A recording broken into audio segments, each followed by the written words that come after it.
স্ত্রীর উপর অত্যাচারের অভিযোগ। স্বামীর বিরুদ্ধে লিখিত অভিযোগ দিনহাটা থানায়। স্বামীর বিরুদ্ধে শারীরিক ও মানসিক নির্যাতনের অভিযোগ তুলে দিনহাটা থানায় লিখিত অভিযোগ দায়ের করলেন এক গৃহবধূ। অভিযোগ, মদনমোহন বাড়ি এলাকার ওই মহিলা তার স্বামী গৌরব কর্মকার ওরফে রকির বিরুদ্ধে মঙ্গলবার বিকেল 4:30 নাগাদ থানায় অভিযোগ জানান। জানা গেছে, গোপালনগরের বাসিন্দা গৌরবের সঙ্গে ওই গৃহবধূর বিয়ে হয়। সন্তান জন্মের পর থেকে স্বামী নেশাগ্রস্ত অবস্থায় প্রায়শই স্ত্রীকে মারধর ও প্রাণে মেরে ফেলার হুমকি দিতেন বলে অভিযোগ। এমনকি গত 8ই জুন তাকে শ্বাসরোধ করে খুনের চেষ্টা করা হয় বলে অভিযোগপত্রে উল্লেখ করা হয়েছে। গৃহবধূ জানিয়েছেন, এই অবস্থায় তিনি আর স্বামীর সঙ্গে কোনোভাবেই সংসার করতে চান না এবং অভিযুক্তের কঠোর শাস্তির দাবি জানিয়েছেন। স্থানীয় সূত্রে জানা গেছে, অভিযুক্ত ব্যক্তি প্রায়শই মাদকাসক্ত অবস্থায় এলাকায় ঘোরাফেরা করে এবং তখনই স্ত্রীকে নির্যাতন চালাত। দিনহাটা থানা সূত্রে জানা গেছে, লিখিত অভিযোগ জমা পড়েছে এবং ঘটনার তদন্ত শুরু হয়েছে।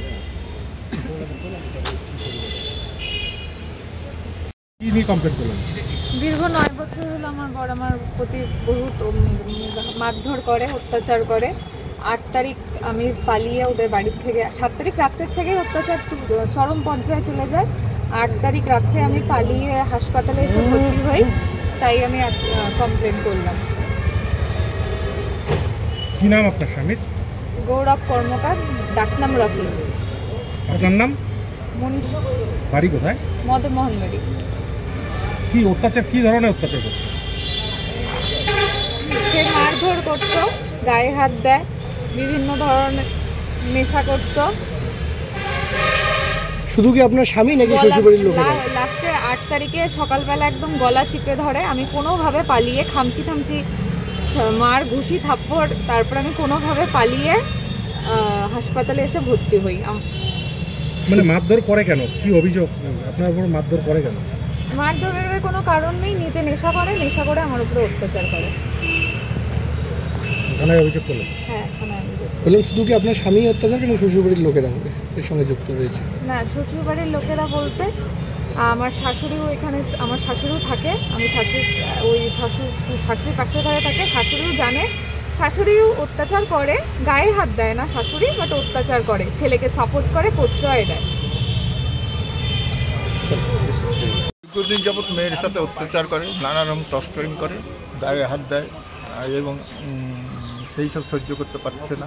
দীর্ঘদিন আমি অনেক বুঝিয়ে বলছিলাম যে দেখ বাবা, তুই ভুল করছিস, সেই ভুলে প্রায়শ্চিত্ত কর, কিন্তু সহ্যের সীমা অতিক্রম করে গেছে। সে অনেক দিন চিন্তা করছিল স্বামী পুত্র নিয়ে, যাই হোক বাবার অমতে যখন বিয়ে করছি আমি থাকি। তারপর দেখতেছে এখন এমন অত্যাচারের সীমা এতই বাড়ে দিছে যে আর থাকতে পারছে না। তখন আমাকে বলে যে বাবা, তুমি যদি আমার ব্যবস্থা না করো আমি আত্মহত্যা করে মরব। তখন আমি বাবা হয়ে কী করি, তখন তো আমি তাও ওকে বুঝাচ্ছি, বলে দেখ থাক। এর মধ্যে গত 7 তারিখ রাত্রের থেকে ওকে বেদম মারে এবং পরের দিন সকালে গলা টিপা শ্বাসরুদ্ধ করে। তখন ও কোনোভাবে পালিয়ে, দিনহাটা আমি ছিলাম না, আমি শিলিগুড়িতে গেছিলাম। ও পালিয়ে দিনহাটা হসপিটালে ভর্তি হয়। ওখান থেকে আমি খবর পাই, আমি সাথে ছুটে আসি এবং এসে দেখে ডাক্তারবাবুর সাথে কথাবার্তা বললে দেখি সেলাইন অবস্থা। তারপর ডাক্তারবাবু সুস্থ হলে ছুটি দিলে আমি মেয়েকে নিয়ে বাড়ি যাই, বলে আর তো চাকরি হবে না। বলছিলাম, আপনার জামাইয়ের নামে তো অভিযোগ করলেন থানায়, এখন কি চাচ্ছেন? আমি চাচ্ছি মেয়ের সাথে ওর ডিভোর্স হয়ে যাবে। আপনার মেয়ে কি চায়? মেয়েও ডিভোর্স চায়। শুধু কি এটাই চাচ্ছেন নাকি কোনো শাস্তি দাবি করছেন?